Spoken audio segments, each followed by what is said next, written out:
Bonsoir à tous. À la une de ce journal, la corruption et des abus d'autorité sont désormais érigés en règle à la frontière terrestre entre le Cameroun et la Guinée équatoriale. Des acteurs économiques et autres populations sont confrontés à ces pratiques qui impactent négativement sur l'intégration régionale et la libre circulation des biens et des personnes. À suivre en ouverture de ce journal, une enquête exclusive. Le secteur de l'éducation de base est un nid de faussaires à Douala. De nombreux établissements scolaires privés possèdent de vrais faux documents portant autorisation de création et d'ouverture de leur école. Des individus ont été interpellés en possession des outils leur permettant de confectionner ces faux documents qui visent à tromper la vigilance des parents d'élèves et même des autorités. Nous en parlerons au cœur de ce journal.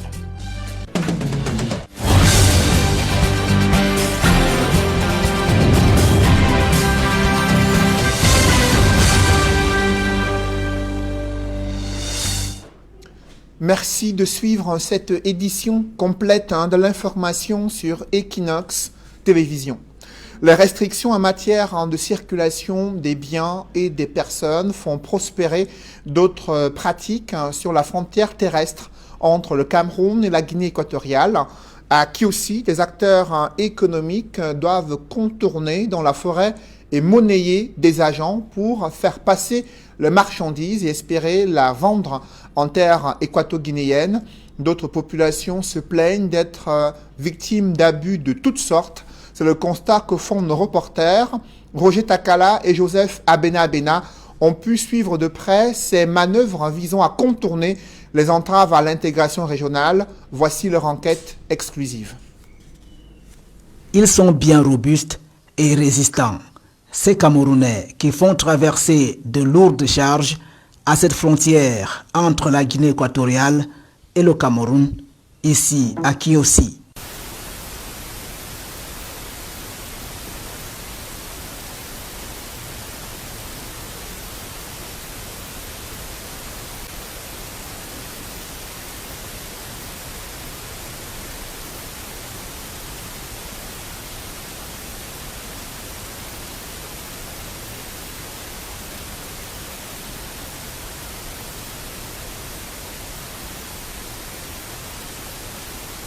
Les risques et on s'en sort quand même. Contrairement à cette barrière officielle appelée ici la chaîne, où ce sont les personnalités de la République seulement qui font passer leur cargaison, voici une autre station de fortune, ou tout au moins coutumière. Ici, on y débourse la somme de 500 francs CFA pour y traverser, non sans recevoir les conseils du patriarche en langue maternelle. Ben il venait et bon. Mais t'as encore un signe. Ben il y a mis à brasser au moulateur de là-bas. Ben il y a mis à quand le président de la Guinée avait fermé la frontière, les gens souffraient pour venir, puisque là-bas il n'y a rien. La Guinée vit pour nos économies, disons, de nourriture en spécial. Et moi là-bas, quelqu'un vient, quand je lui ai dit que les femmes viennent avec le bout jusqu'ici, là, à ce niveau-là, j'ai eu pitié. Moi, j'ai vu défricher mon champ de manioc là. Je vois, il vient, comme ça, les vieilles mamans, qui connaissent qu'il y avait la vie ici. Quand j'ai vu ça, j'étais obligé de dire non, je veux arranger comme nos pères avaient laissé. Maintenant, les militaires sont venus. On était ici avec les militaires. Bien, on s'entendait. Les militaires prenaient 1000 francs. Moi, je prends toujours 500 pour aider à la deux familles et aux gens, en tant que les seul autochtones. Mais actuellement, comme j'ai fait les impôts, on les prend, les gendarmes prennent 2000 francs. Les policiers prennent 2000 francs. Mais depuis que j'ai commencé, je prends 500. Car en tant que je suis le seul qui reste de la piste de Thiers jusqu'au carrefour, jusqu'au limite entre nous et Akoba, je suis le seul qui reste. Il n'y a pas de respect. On nous a enlevé tous nos droits d'autochtones. On nous arrête comme les poulets. Excès des arrêts arbitraires, excès de corruption. La personne qui te doit et celui qui te met en prison, parce qu'il va donner quelque chose à la brigade, il va donner quelque chose là où tu as porté plainte. Au-delà de la corruption décriée ici, la véritable problématique se situe sur comment concilier la rigueur des États qui dictent la fermeture de frontières et l'harmonie paisible des familles situées de part et d'autre de la frontière. Nos pères, ils étaient obligés d'ouvrir les pistes. Chaque village a son piste. Chaque village a son piste ou deux pistes jusqu'au fond de la rivière, le fleuve de Thiers. En Guinée, ils vont marier une fille là-bas. On m'appelle, c'est moi qui va parler avec les étrangers selon la coutume et les traditions. Sur ce pont, les Équato-Guinéens, qui ferment pourtant officiellement leurs frontières, y traversent allègrement comme des agneaux. Mais l'harmonie, ici, est généralement ébranlée et troublée par les frères camerounais. Oui, effectivement, ce sont toutes classes de gens.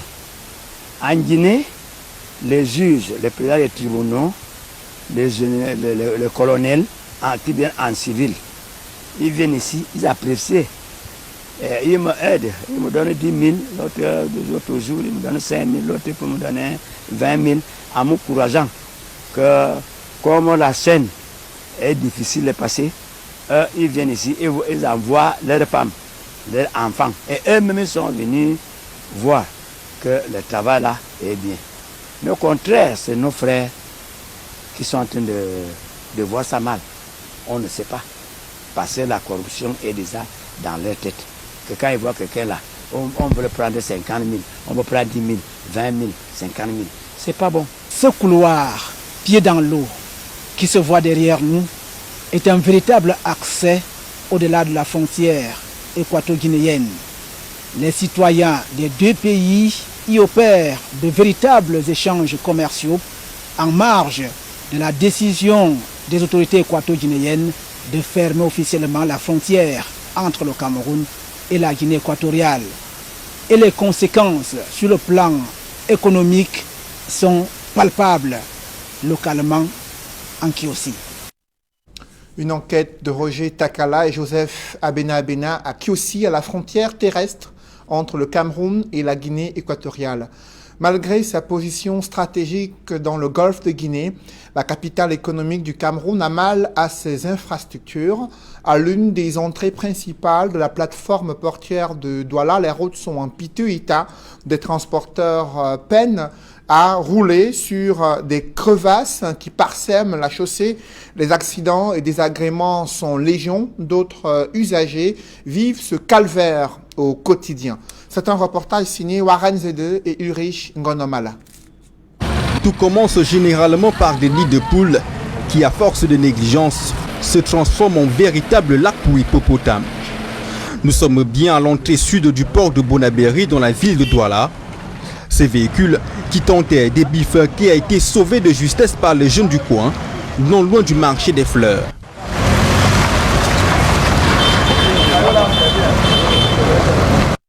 Cette route, c'est ça qui fait déverser la marchandise au port.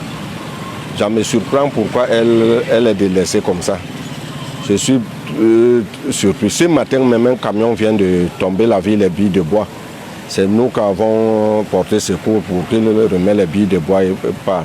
Vous-même, vous voyez derrière moi, quand un camion a la profondeur de tout, c'est au moins 70 à 80 cm. De jour comme de nuit, des véhicules gros calibre sont secourus lors de la traversée de ces flaques d'eau. Ce matin encore, le transporteur de ces planches et billes de bois n'est pas arrivé à destination en toute quiétude. La route est comme vous voyez là. Nous nous battons seulement pour passer comme vous voyez. Elle est là, elle est dégradée. Plus de 6-7 mois, c'est là comme ça. Dans la ville même, on n'arrive pas à circuler. En brousse, on n'arrive pas à circuler. On ne sait plus où il faut aller. Qu'est-ce qu'il faut faire? Dans le domaine du transport, nous souffrons. Selon les riverains, Au quotidien, l'on enregistre au moins 3 véhicules endommagés sur ce tronçon routier dans le premier arrondissement de Douala. Restons dans la capitale économique où le secteur de l'éducation de base est un nid de faussaires. Des individus ont été interpellés en possession d'outils leur permettant d'élaborer de vrais faux documents portant création et ouverture de certains établissements scolaires privés. Ils sont tombés dans les mailles du filet tendues par les éléments du commissariat du 8e arrondissement avec la collaboration des responsables du ministère de l'Éducation de base dans la ville de Douala. D'autres précisions avec Cédric Chouna et Junior Haïssi. Plusieurs dizaines de faux documents de création d'établissements scolaires primaires naissent loin des bureaux administratifs. Ceux-ci sont produits par des réseaux mafieux. Sous les mains des policiers du 8e arrondissement de Douala tombent 2 présumés faussaires, des quinquagénaires. Claude Bichokan Kono, commissaire de police du 8e arrondissement. Nous les avons identifiés à partir des cachets que nous avons saisis. Il y a le cachet du ministre, l'actuel ministre, c'est-à-dire le professeur Serge Otundungwa, qui est là présent. Il y a également le cachet rond du ministère de l'Éducation de base. Il y a le cachet, c'est-à-dire le dateur et l'encrier. Il y a un gang qui agit particulièrement dans la zone, c'est-à-dire la zone de Bassa. La zone de Bassa à partir de rond-point. Et il y a également l'autre groupe qui a aussi un autre cachet, mais qui agit beaucoup plus dans la zone de Bonabéry. C'est à la suite d'une traque d'établissements clandestins que le réseau est démasqué. Barthélémy Basson, secrétaire à l'éducation primaire privée laïque pour le littoral. Nous avons attendu que ces établissements soient régulièrement fermés en application des arrêtés que les ministres de l'éducation de base et des enseignements secondaires ont pris. Ça n'a pas été fait. Eh bien, nous nous sommes dit, le dernier recours, c'est de déposer une plainte. Nous avons donc déposé une plainte. À partir de celle-ci, eh bien, la police n'a pas tardé à mettre la main sur ces 2 gars. Les présumés coupables méditent leur sort au commissariat du 8e arrondissement de la ville de Douala. Quant aux promoteurs d'établissement, une seconde chance leur est donnée. Léopold Yimgan Djamen, délégué régional du ministère de l'Éducation de base pour le littoral.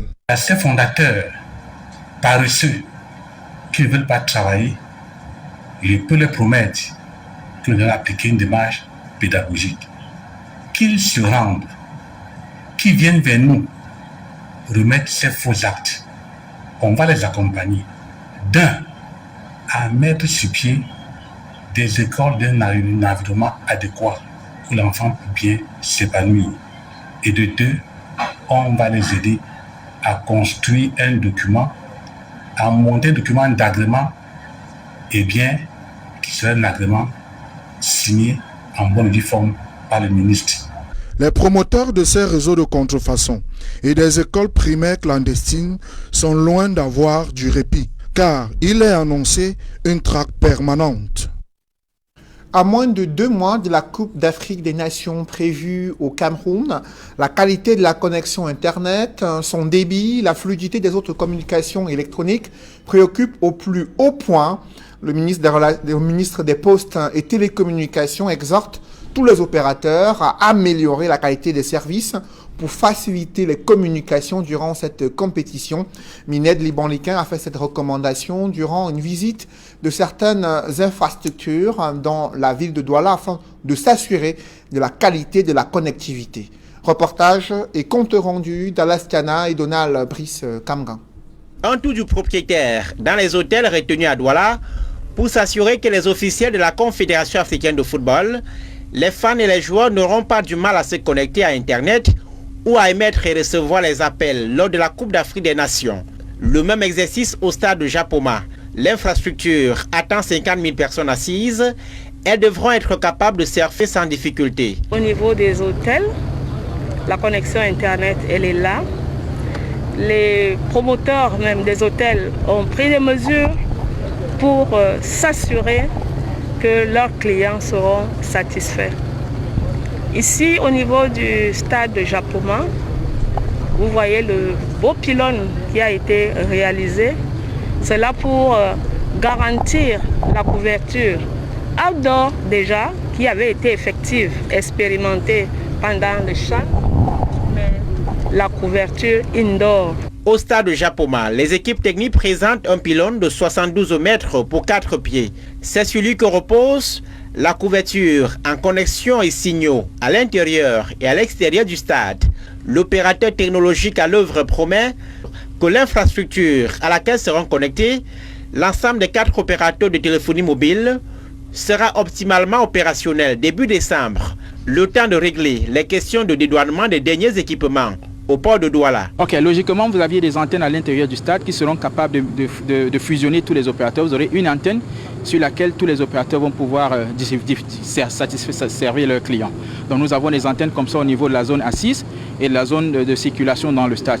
Connexion Internet, oui, mais de quelle qualité et à quel prix, Madame le ministre? Ce qui est certain, c'est que pendant la compétition, le gouvernement s'est engagé à augmenter les capacités en fonction du centre d'intérêt et elles seront gratuites. Donc pour le moment, il n'y a véritablement pas un problème de coût d'Internet parce que pour la CAN totale, c'est toute la République qui s'est mobilisée. Et quand on connaît que cette compétition, dont le chef de l'État et l'artisan lui est cher, personne n'est prêt à faire une erreur. Les mêmes investissements sont en cours au stade Olembe à Yaoundé. Le but étant d'offrir une CAN sans faute au plan de la couverture en moyens de communication. Le ministère des Postes et Télécommunications joue sa compétition sur la qualité de la connexion Internet et autres appels téléphoniques lors de la Coupe d'Afrique des Nations dès janvier prochain. Ils vont nous fracasser avec des matraques, nous allons les fatiguer avec la paix. Je reprends les propos du professeur Maurice Kamto, président du MRC, au moment où il accueillait ces 2 militants sortis de prison à Bafoussam après avoir passé plus d'1 an en détention dénoncée par le collectif d'avocats de ces militants du MRC arrêtés dans le cadre des marches pacifiques du 22 septembre 2020. Il s'est déplacé pour les accueillir et rassurer que la résistance pacifique se poursuivra au moment où le Cameroun fait face à des crises multiformes. D'autres détails avec le Claire Tsakem.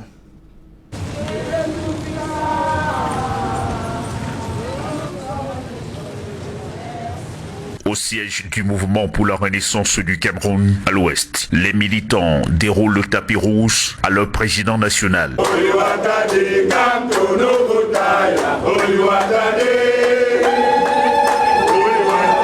Le professeur Maurice Kamto est venu ce jour assister à la levée de boucliers contre les militants de son parti arrêtés et incarcérés le 22 septembre 2020 à la prison centrale de Bafoussam. Chacun de nos amis politiques qui retrouvent la liberté est l'expression de notre victoire sur le chemin que nous avons emprunté.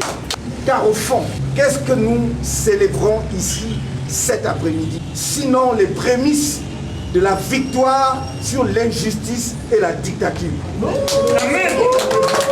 Et je voudrais le dire à ceux qui nous suivent, nous ne cherchons pas la violence, nous ne cherchons pas la bagarre, mais nous ne fuirons pas nos responsabilités. Que ceux qui nous broient avec la machine de l'État, qu'ils soient vivants lorsque ce moment-là va arriver. Qu'ils voient les merveilles de l'amour entre les Camerounais. D'un peuple qu'on veut diviser, fractionner, opposer les uns aux autres, instiller la haine. Moi, je n'ai pas reçu la haine en héritage. Alors, je ne donnerai pas la haine en héritage. Amen. Amen. En présence des 2 prisonniers politiques désormais libres, le président national du MRC a profité du temps de ce bref séjour dans la région du Soleil couchant pour appeler les militants de son parti à ne rien laisser les détourner du chemin dont ils ont emprunté pour parvenir à leur but. Je suis particulièrement heureux de revenir de la prison centrale ce jour avec nos 2 amis politiques ici présents.